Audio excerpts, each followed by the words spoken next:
Good morning students, আশা করছি তোমরা সকলেই ভালো আছো এবং এই গরমের মধ্যেও বাড়ির বাইরে বেরোচ্ছ না এবং ঠিকঠাক পড়াশুনো করছো। আজ আমরা নিউজ অফ প্র্যাকটিস থেকে 30 পৃষ্ঠা sentence with have, was or were এর ব্যবহার শিখব। ওয়াজ এবং ওয়্যার হলো অ্যাম ইজ আর এর পাস্ট রূপ।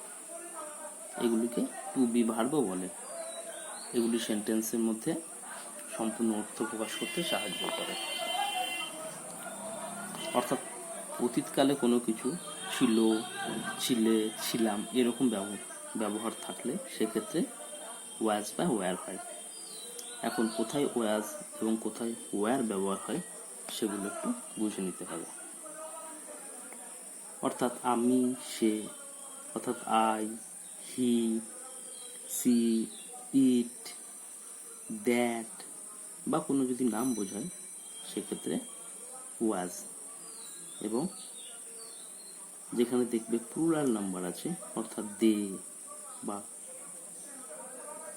সংখ্যায় একের অধিক নাম্বার যেখানে প্লুরাল হয়ে যাবে সেখানে অবশ্যই ওয়্যার হবে।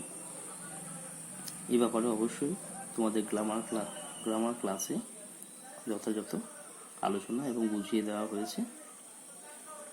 তাই ওয়ার্কশিট নাম্বার 9 তোমাদের প্র্যাকটিসের জন্য দেওয়া থাকবে। প্র্যাকটিস জন্য তোমরা দেখো, উদাহরণ দেওয়া হয়েছে, আই ওয়াজ এ স্টুডেন্ট এগো।